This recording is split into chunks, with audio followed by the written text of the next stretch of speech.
கர்த்தருடைய பரிசுத்த நாமம் மகிமைப்படுவதாக. அல்லேலூயா. இந்த மார்ச் மாதத்தில் வேதத்தின் மூலம் தேவன் நமக்கு கொடுக்கிற ஒரு நல்ல வார்த்தை. இந்த மார்ச் மாதம், இந்த புதிய நாளை, புதிய மாதத்தை கர்த்தர் காண செய்திருக்கிறார். அவருக்கு நன்றி செலுத்துகிறேன்.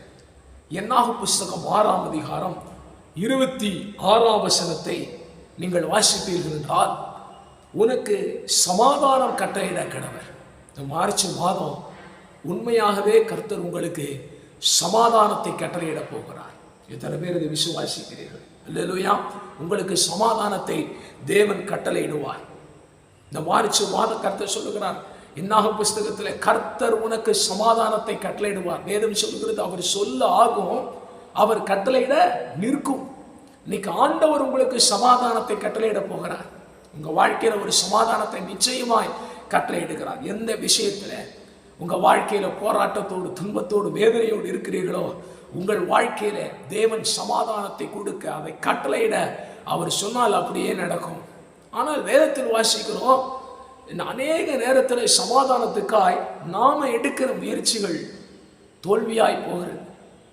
120ஆம் சங்கீதம் 7ஆம் வசனத்தை வாசிக்கிறோம், நான் சமாதானத்தை நாடுகிறேன், அவர்களோ நான் பேசும்போது யுத்தத்துக்கு எத்தனப்படுகிறார்கள். நல்லா கவனிக்கணும்.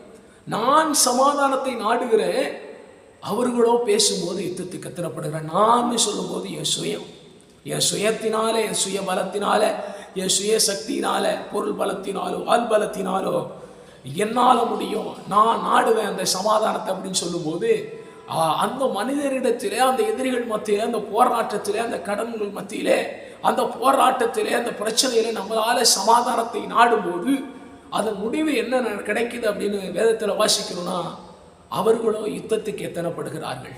நான் சொல்றப்போ என் சுயம் சமாதானத்துக்காக நாடும்போது அதன் முடிவு என்ன தெரியுமா? யுத்தத்துக்கு எத்தனப்படுகிறது. அதாவது யுத்தம், அதன் முடிவு தோல்வி, அதன் முடிவு போராட்டம். இன்னைக்கு இந்த மார்ச் மாதத்தில் சொல்லுகிறார், நான் சமாதானத்தை நாடினால் அதன் முடிவு யுத்தம், தேவன் சமாதானத்தை கட்டளையிட்டார் அதன் முடிவு ஆசீர்வாதம்.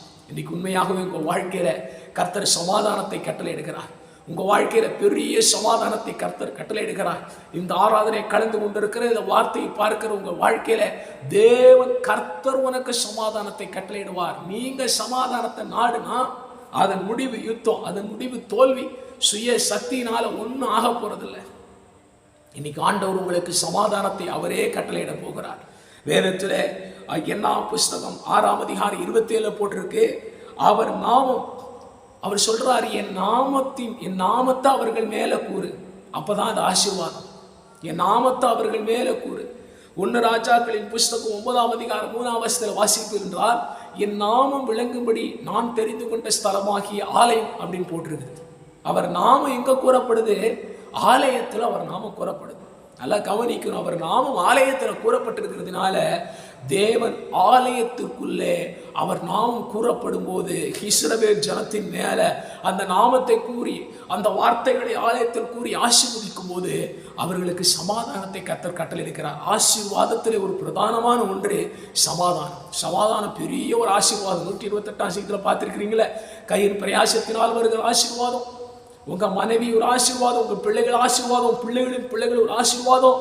அதை விட வேதத்தில் போய் இஸ்ரவேலுக்கு உண்டாகும் சமாதானத்தை நீ காண்கிறது பெரிய ஒரு ஆசீர்வாதம். கர்த்தர் கட்டளையிட போகிறார். நீங்க நாடி நாடி அதன் முடிவு யுத்தம், நீங்க நாடி நாடி அதன் முடிவு தோல்வி. ஆனால் இந்த மார்ச் மாதம் கர்த்தர் உங்களுக்கு சமாதானத்தை கட்டளையிட போகிறார். எத்தனை பேர் விசுவாசிக்கிறீங்க?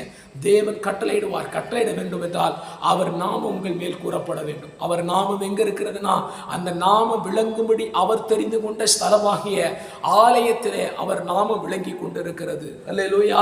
இன்னைக்கு உங்க வாழ்க்கையில அவர் நாமம், வாசஸ்தலமாகிய சபையிலிருந்து அவர் நாமம் வார்த்தைகள் கூறப்படும் போது உங்களுக்கு கர்த்தர் சமாதானத்தை கட்டளையிடுவார். உங்க வாழ்க்கையில சமாதானம் வேணுமா? நீங்க ஆலயத்துக்குள்ள போகணும். அப்போதான் உங்க வாழ்க்கையில சமாதானம் கிடைக்கும். அந்நாள் ஆலயத்தில் வந்து அவர் சன்னிதானத்தில் தன்னுடைய இருதயத்தை ஊற்றி விட்டதினால அவர்களுக்கு கர்த்தர் சமாதானத்தை கொடுத்தார். 1 சாமுவேல் 1ஆம் அதிகாரம் போட்டிருக்குது, கர்த்தர் உனக்கு சமாதானத்தை கட்டளையிடுவாராக. அப்படியே கர்த்தர் கட்டளையிட்டார். நீ சமாதானத்தில் போ, உன் வேண்டுதல் கேட்கப்பட்டது. இந்த மார்ச் மாதம் உங்களுக்கு தேவன் சமாதானத்தை கட்டளையிடுகிறார். அது யாரால் தெரியுமா? அவர் நாமம் விளங்குகிற வார்த்தைகள் கூறப்படுகிற சபைக்குள்ள நீங்க வந்தீங்கன்னா உங்களுக்கு கர்த்தர் சமாதானத்தை கட்டளையிடுவார். இரண்டாவதாய் வேதம் சொல்லுகிற இந்த மார்ச் மாதத்தில் எப்படி நமக்கு தேவன் சமாதானத்தை கட்டளையிடுகிறார். இரண்டாவது, நான் சமாதானத்தை பெற்றுக்கொள்ள நான் என்ன செய்ய வேண்டும்? முதலாவது, நான் சமாதானத்தை பெற்றுக்கொள்ள அவர் நாமம் விளங்குகிற சபையில என் விண்ணப்பங்களை, என் இருதயத்தை ஊற்ற வேண்டும், தெரிவிக்க வேண்டும். அப்பொழுதுதான் சமாதானம். வேற நான் போய் நாடுனா, நீங்க போய் நாடுனா சமாதானத்துக்கு வாய்ப்பு இல்லை. கவனிக்க வேண்டும். இரண்டாவது எப்படி சமாதானம் கிடைக்கிறது? ஏசாயா 48:18 நீங்கள் வாசிப்பீர்கள் என்றால், கற்பனைகளை கவனித்தால் சமாதானம். நீங்க ஆண்டவர் சொல்றார், இரண்டாவது, நீ கற்பனைகளை கவனிச்சீங்கன்னா உங்களுக்கு கர்த்தர் சமாதானத்தை கட்டளையிட போகிறார். இந்த மார்ச் மாதம் கற்பனைகளை கவனிங்க. நீங்க நல்லா கவனிச்சு பாருங்க. நீங்க பாட்டுக்கு ரோட்ல போயிட்டு இருக்கீங்க, உன்னையும் கவனிக்க மாட்டீங்க. உங்களுக்கு நம்பிக்கை, நான் இப்போ போகிற ரோடு கரெக்டாக இருக்குது, நான் போகிற இலக்கில் நான் போயிடுவேன், நான் சரியான பாதையில் போயிட்டுருக்கேன். நீ வேகமாக போக முடியாது. ஸ்பீட் பிரேக் இருக்குதுன்னு போர்டு வச்சுருந்தாங்கன்னா நீங்கள் உங்கள் வேகத்தை குறைக்கணும். இல்லை மாற்று பாதையில் செல்லணும்னு போட்டுருந்தா நீங்கள் கற்பனைகளை கவனிச்சா மாத்திரம்தான் நீங்கள் போக வேண்டிய இடத்துக்கு போக முடியும். இல்லைன்னா நீங்கள் போக வேண்டியதுக்கு போக முடியாமல் மரணத்துக்கு எதுவாய் போக கூட வாய்ப்பு இருக்கிறது. அதனால தான் கவனிக்கணும். ஆண்டவர் சொல்ற, நீ கற்பனைகளை கவனிச்சா உனக்கு சமாதானம் உண்டு. வேதம் சொல்லுகிறது ஏசாயா புஸ்தகம் 48:20, பாபிலோனை விட்டு புறப்படுங்கள், கல்தேரை விட்டு ஓடி வாருங்கள். இன்னைக்கு உங்க வாழ்க்கையில பாபிலோனுடைய வல்லமைகள், பாபிலோன் ராஜா கர்த்தருடைய ஆலயத்தை கொடுத்து போட்டான், சுட்டரித்து போட்டான். அதன் அர்த்தம் என்ன? உங்க சரீரமாகிய ஆலயம் தேவனுடைய ஆலயமாக இருக்கிறது. இன்னைக்கு பாபிலோனுடைய வல்லமைகள் உன் சரீரத்துக்குள்ளே, உன் ஆவி ஆத்மாக்குள்ளே உன் ஆலயத்தை கெடுக்கக்கூடாது. அதை விட்டு ஓடி வரணும். அந்த பாவத்தை விட்டு இந்த ஆலயத்தை விட்டு ஓடி வரும்போது இந்த கற்பனைகளை கவனிக்கணும். நீங்க ஆண்டவர் சொல்றாங்க, பாபிலோனுடைய வல்லமை உன் சரீரத்தை விட்டு வெளியே போனா உனக்கு சமாதானம் இருக்கு. இந்த பாவத்தோடு இந்த சாபத்தோடையே எனக்கு நான் சமாதானத்தை நாடுறேன் அப்படிங்க போனீங்கன்னா உங்களுக்கு யுத்தம் தான் வரும், சமாதானம் வராது. உங்க சரீரம் தேவனுடைய ஆலயமாக இருக்கிறது. பாபிலோனுடைய ஆவிகள் சரீரத்தை விட்டு வெளியே போனால் கர்த்தர் உனக்கு சமாதானத்தை நிச்சயமாய் கட்டளையிடுவார். இந்த மார்ச் மாதத்துல மூன்றாவதாய் வேதம் சொல்லுகிறது, ஏசாயா 54:10, சமாதானத்தின் உடன்படிக்கையை கர்த்தர் தருகிறார். உங்களுக்கெல்லாம் தெரியும், மலைகள் விலகினாலும் பர்வதங்கள் நிலைபெயர்ந்தாலும் என் கிருபை உன்னை விட்டு விலகாமலும் என் சமாதானத்தின் உடன்படிக்கை நிலைபெயராமல் இருக்கும் என்று உன்மேல மனதிருகிற கர்த்தர் சொல்லுகிறார். இந்த மார்ச் மாதத்துல கர்த்தர் மூன்றாவதாய் உன்மேல் மனதிருகிறதுனால கர்த்தர் உனக்கு சமாதானம் கட்டளையிடுவார். உங்க சுயத்தினால் நாடினால் அதன் முடிவு யுத்தம். உங்க சுயத்தினால் இயேசு உங்களுக்கு சமாதானத்தை கட்டளையிடவில்லை, உங்க மேல் அவர் மனதிருக்கிறதுனால. இன்னைக்கு அந்த அதிகாரத்தில் போட்டிருக்குது, பிள்ளைகள் நிமித்தம் சமாதானம் போகிறது, பய நிமித்தம் சமாதானம் போடுகிறது, கொடுமை நிமித்தம் சமாதானம் போகிறது, இன்னும் வாதை நிமித்தம் சமாதானம் போகிறது, விரோதமான ஆயுதத்தின் நிமித்தம் சமாதானம் போகிறது, விரோதமான ஜனங்கள் கூட்டம் கொடுக்கிறதுனால் சமாதானம் போகிறது. ஆண்டவர் சொல்றாரு, மனதுருகினால், கர்த்தர் மனகுருகினால் உனக்கு சமாதானம் கொடுப்பார். வேதம் சொல்லுகிறது, பிள்ளைகள் எல்லாம் கர்த்தரால் போதிக்கப்பட்டிருப்பார்கள், உன் பிள்ளைகளுடைய சமாதானம் பெரிதா இருக்கும். இந்த மார்ச் மாதத்துல உங்க மேல கர்த்தர் மனதுருகிறதுனால உங்களுக்கு சமாதானத்தை கட்டளையிடுகிறார். உன் பிள்ளைகள் மத்தியில சமாதானம் இருக்கும். ஆனா கொடுமைக்கு நீங்க தூரமாவீங்க, திகிலுக்கு தூரமாவீங்க, பயமில்லாது இருப்பீங்க. உனக்கு விரோதமாய் உருவாக்கப்படும் ஆயுதம் வாய்க்காதே போகும். உனக்கு விரோதமாய் எழுகிற ஜனங்கள் பட்சத்தில் வருவார்கள். காரணம் தெரியுமா? சுயத்தினால அவர் உங்கள் மேல மனது உருகுகிறதுனால. இன்னைக்கு கர்த்தர் உங்களுக்கு சமாதானத்தை கட்டளையிடுவாராக. அவர் நாமம் விளங்கும்படி ஆலயத்தில் உங்க விண்ணப்பங்களை கண்ணீரை ஊற்றினா உங்களுக்கு சமாதானத்தை கட்டளையிடுவாராக. நீங்க கற்பனைகளை கவனிச்சு பாவங்களை விட்டு விலகினால் உங்களுக்கு சமாதானத்தை கட்டளையிடுவீராக.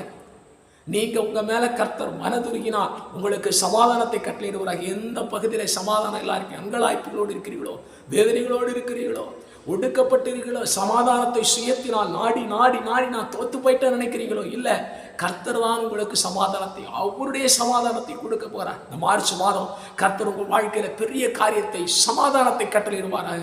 ஜெபிப்போம். எங்களை நேசிக்கிற நல்ல பிதாவே, நீர் கொடுத்தது நல்ல வேலைக்காய் நின்று செலுத்துகிறோம். கர்த்தர் உனக்கு சமாதானம் கட்டளையிட கடவர். ஆண்டவர், எங்க சுயத்தினால் நாங்கள் சமாதானத்தை நாடினால் நாங்கள் யுத்தப்பட்டு தோல்வியற்று போகும். நீங்க சமாதானத்தை கொடுத்தீங்கன்னா ஆண்டவரை எங்க வாழ்க்கையில வெற்றி இருக்கும். இந்த மார்ச் மாதத்தில் உங்களுடைய வாழ்க்கையில சமாதானத்தை கட்டளையிடுங்க.